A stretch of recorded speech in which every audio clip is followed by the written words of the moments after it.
Howdy. I'm the old ranger, and Death Valley's my stamping ground. Many's the tale of adventure I'm going to tell you about the Death Valley country. True stories, mind you. I can vouch for that.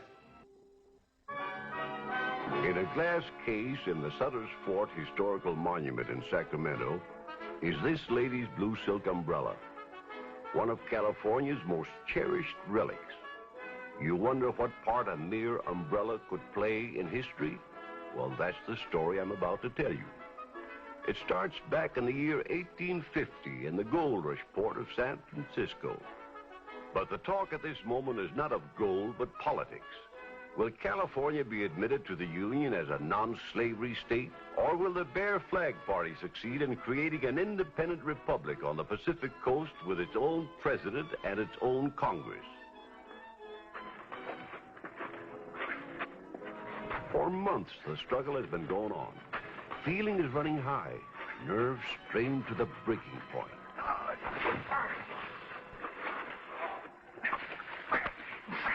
Lieutenant Hastings, Darby! What's the meaning of this? Just settling a difference of opinion, sir. He called me a spy. That's a lie. Well, you insinuated. For what reason, Lieutenant? Because I said that Mr. Jonas and I are sailing for Washington tomorrow on the same ship you are. And all I said is, what's the idea of trailing us? If that's not calling me a spy, then I'd like to know Never mind, Darby. Since you failed to explain that we're going to Washington on private business, not politics, Mr. Hastings had a perfect right to be suspicious. I suggest that you apologize. Apologize? Yes, apologize. I'm sorry, Hastings. I guess I did go off half-cocked. And I shouldn't have said what I did. Even though I still believe it. Well, good day, gentlemen. I tell you, sir, both Darby and Jonas are trying to block us. They'd like nothing better than to separate California from the Union. Which they have a good chance of doing if they can keep this Congress deadlocked until it adjourns. They're both hired by the Bear Flag Party. You mark my words. Well, I don't trust Alexander Jonas or Lou Darby any more than you do, Lieutenant. We have no proof. And a smart soldier doesn't forewarn his enemy by voicing suspicions. Now, my advice to you, young man, is to guard your temper and your words from now on. Is that clear? Yes, sir. Then we'll say no more of the incident. Yes, sir.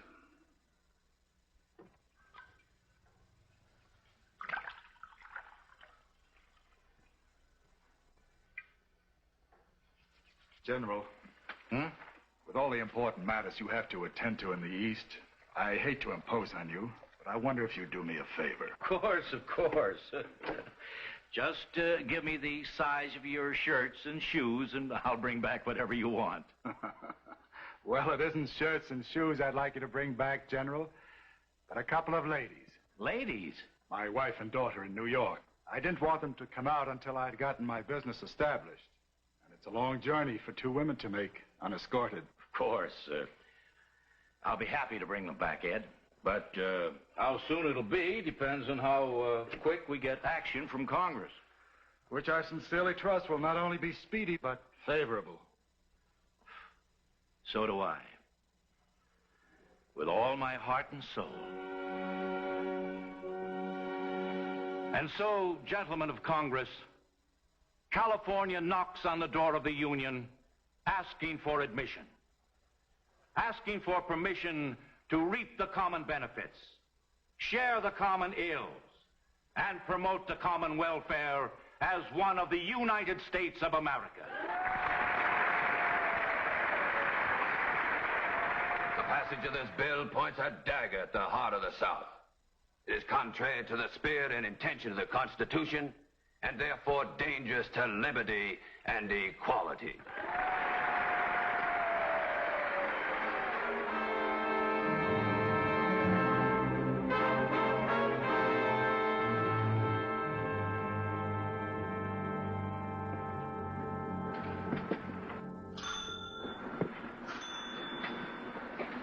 I still think we're making a mistake in bringing this doll, sir. I could have sworn I heard Mr. Crosby say two ladies. Just a figure of speech, Lieutenant. He showed me his daughter's picture several times. Carried in his watch case. Pretty little thing with pigtails. General Bidwell and his aide, Lieutenant Hastings, from California to see Mrs. Crosby. Come in, please. Thank you.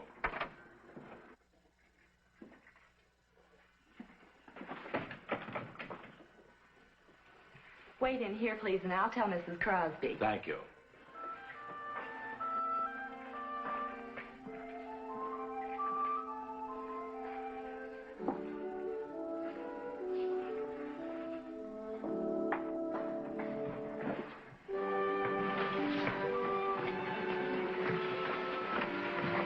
Bring some tea, Peggy. Yes, ma'am. General Bidwell and Lieutenant Hastings. My husband has mentioned you so often in his letters as his best friend. Is he all right? Splendid, ma'am. Couldn't be better. Except that he misses you and your daughter. In fact, he sent you this. And this trifle from your humble servant. Oh, General, how kind of you. May I? Of course, dear lady.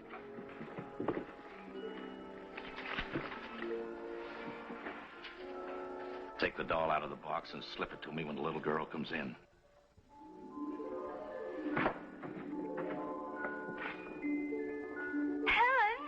Helen! Yes, Mother. Your father sent for us at last. We're going to California. Oh, Mother. Oh, how wonderful. Gentlemen, my daughter. General Bidwell, Lieutenant Hastings. Oh, Peggy, place it right there. General, won't you have some tea? Tea? Excellent. Nothing like a cup of tea after a tiring journey.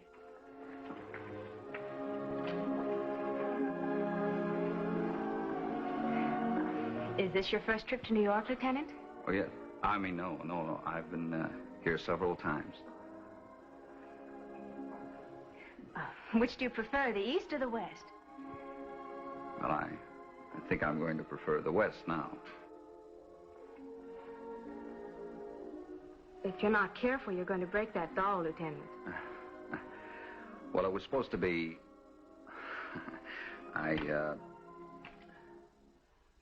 we thought you were still on pigtails. Well, I'm sorry to disappoint you. On the contrary. I'm delighted. Thank you, Lieutenant, for the doll and the compliment. I read in the newspaper that Congress is still deadlocked on the question of California's admission. Yes. What I'm afraid of is they'll just pigeonhole the bill as the Congress before them did. Oh, I can understand how the South feels, but the Union needs California. And California needs the Union.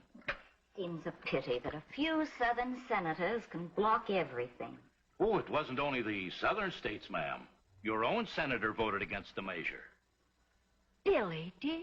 Billy? You're acquainted with Senator Seward? We grew up in the same town. Mr. Seward wanted to marry Mother. Helen, really? Well, he did. And he's still in love with her. Mr. Seward is simply an old friend. It was with the hopes of seeing Senator Seward that I came up here from Washington. You think that if he could be persuaded to vote for the admission of California, the bill would be passed? I'm sure of it. His opinion has great weight. General, I've decided to give a farewell party next Friday night. I shall make it a point to see that Billy, Senator Seward, attends.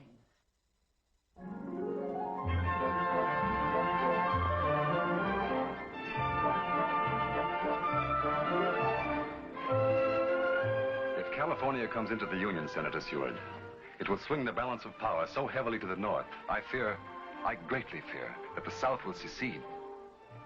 Secession could mean civil war. Exactly, Senator. That's why it's so vital to the peace of America that you maintain your stand against California's admission to the Union. I shall keep your words in mind, Mr. Jonas. Thank you, sir. Again, I apologize for disturbing you at such a time. But I missed you in Washington, and it was important that the thoughts of my friends and associates be conveyed to you before Congress reconvenes. No apology necessary. Good night, gentlemen. Good night, Senator. Good night, sir. And thank you again, sir.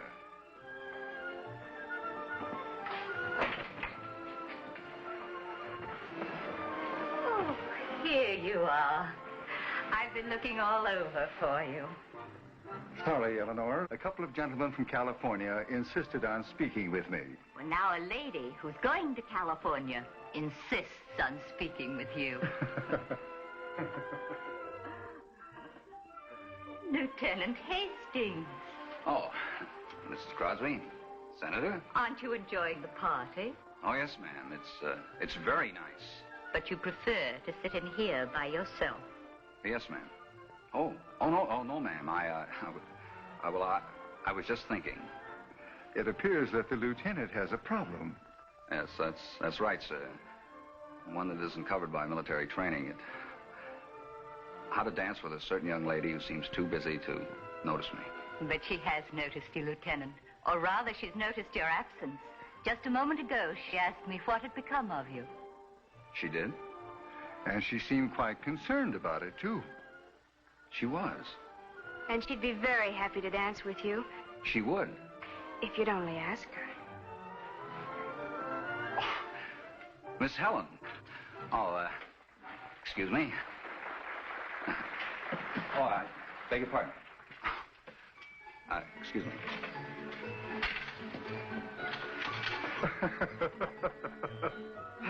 Helen reminds me of you, Eleanor.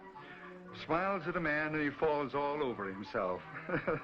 I feel sorry for those Californians. I suppose you're looking forward to the trip. Naturally, with Ed waiting for me.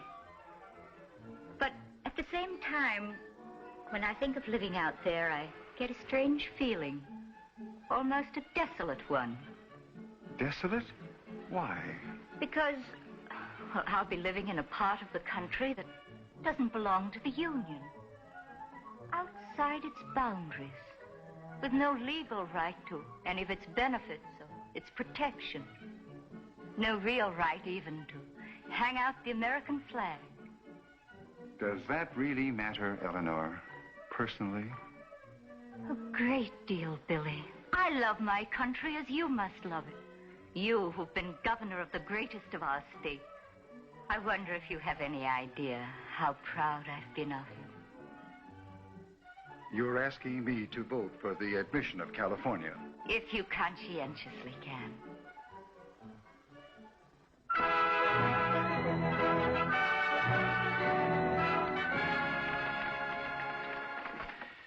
Here it is, ladies.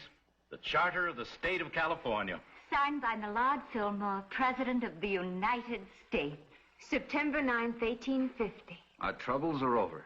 Well, there's nothing to delay us now.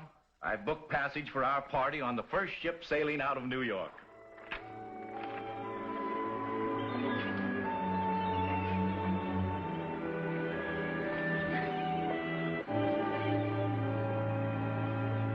We'll wait here for our baggage.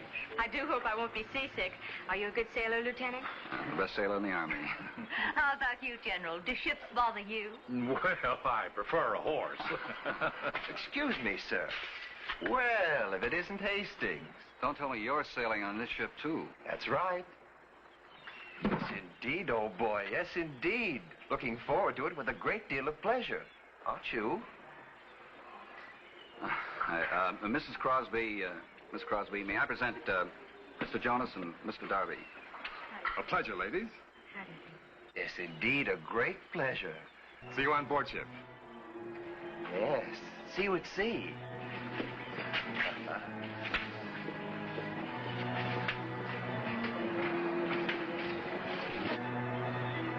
With all the ships sailing for California, they had to pick this one. What a coincidence. I wonder.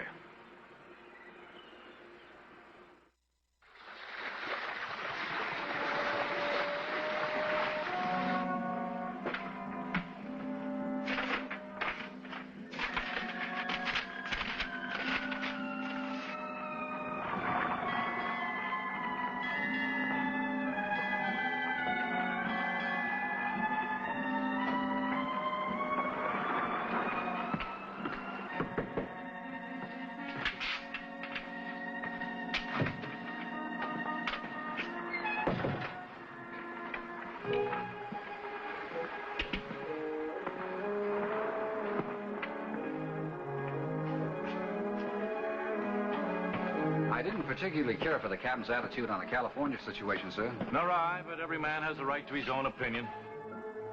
The door's open. Stewart probably forgot to lock it. No, sir. The lock's been broken.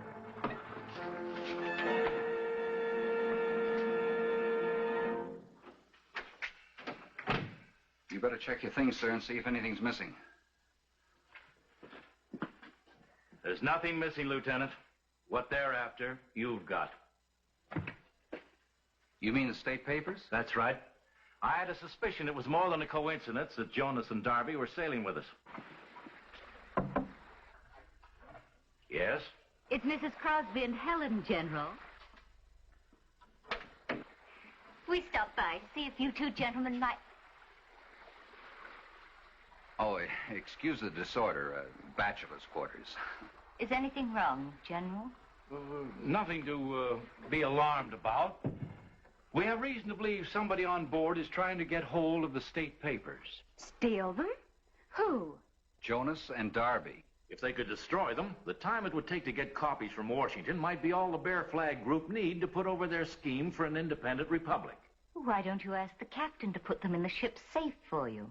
Well, the captain's political views are not in sympathy with ours. No, the safest place is in our possession. But now that they've searched your cabin, General, they'll know you'll be carrying them. True, true. We'll have to constantly be on guard. I know, sir. We can put dummy papers in this envelope and carry them. An excellent idea, Lieutenant. An excellent idea. The first rule of strategy, confuse the enemy. What will you do with the real papers? Hide them. Someplace. With us. That's just what I was going to suggest. Oh, no, we couldn't do that. And let you expose yourself to risk? I should say not. Why, we wouldn't be in the slightest possible danger as long as they think you have them. We'll find a safe place for them. Don't worry.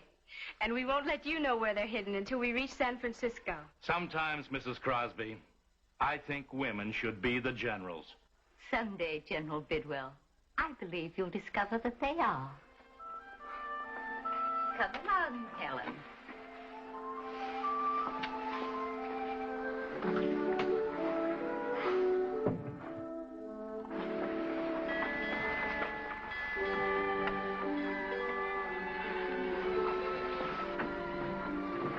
Doesn't it make you feel like a secret agent or something?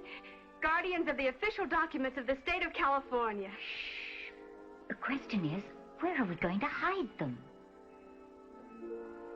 Oh, not under the mattress, Mother. That's too obvious. Nor in the luggage. Nor inside our corsets. Much too lumpy. I know. Where? In my new blue silk umbrella. Wonderful. The ship is making excellent time. We'll reach the isthmus before sundown, and tomorrow we'll be on the Chagres River heading for the Pacific coast. And how much longer then, General? Well, the ship we're transferring to is the steam packet Oregon, and... Good afternoon, ladies.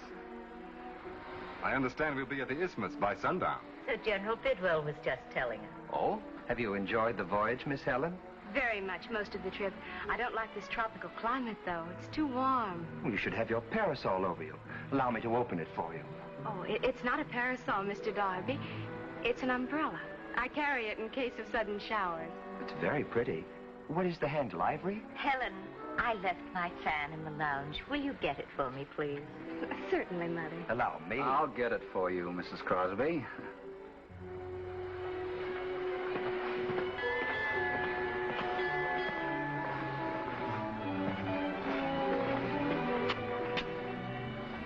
Captain Wilson sends his compliments and would like to have you ladies and gentlemen join him in refreshments. Refreshments would be most welcome. Tell the captain we accept with pleasure.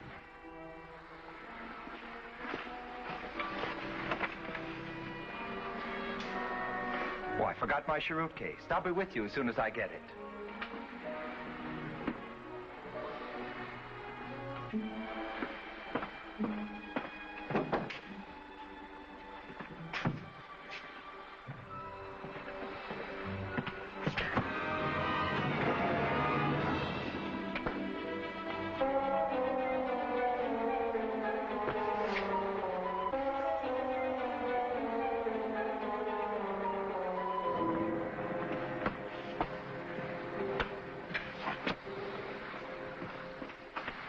Lieutenant. Oh, Darby hit me from behind. He took the dummy envelope. Well, I see nothing amusing about that. Threw it overboard without looking inside. Oh, well, now maybe we can enjoy the rest of the journey in peace.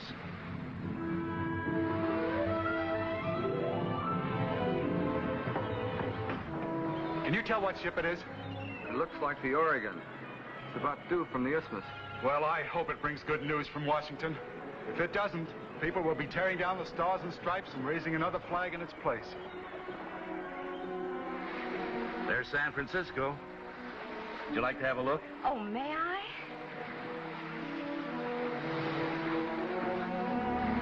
Oh, yes, plain as anything. Oh, look, Mother.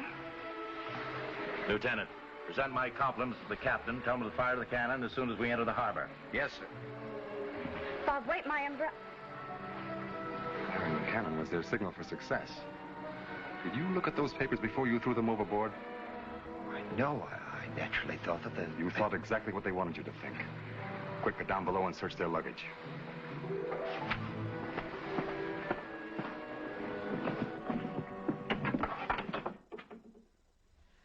You looking for something, Darby?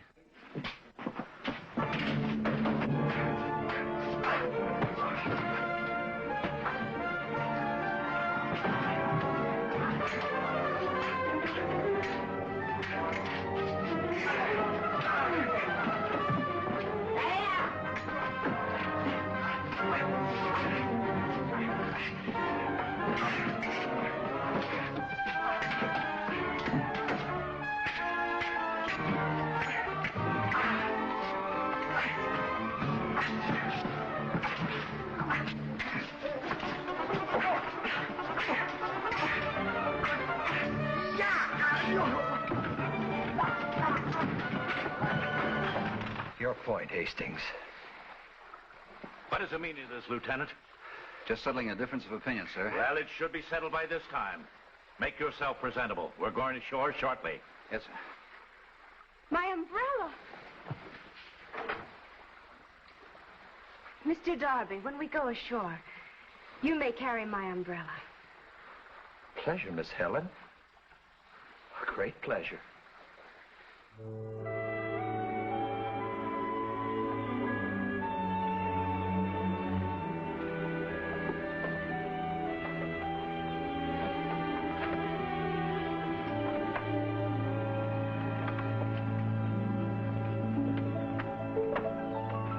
Eleanor. My dear, my Father. dear. Helen. John, how can I ever thank you for bringing my family to me? You too, Bob. It was a pleasure, sir. Sir, here comes the governor. The governor? Yes, he happened to be in town. We planned quite a ceremony for the occasion. You brought the documents? Mrs. Crosby did. Eleanor did. Not I. It was Helen. I think the time has come, my dear. Yes, Mother. Mr. Darby, would you be so kind as to open my umbrella? Open it.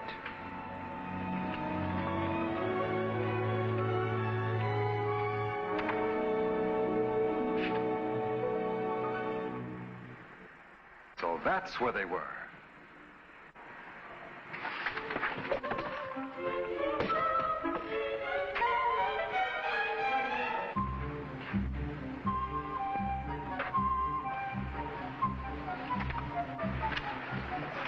General Bidwell, this is a momentous day. It is indeed, sir. And I would like to present Mrs. Crosby and her daughter, Helen, who had so much to make it so. I am honored, ladies. And I am honored, Governor Burnett, for the privilege of presenting to you these papers, signed by the President of the United States, admitting California into the Union as a free state. In the name of the state of California, I thank you.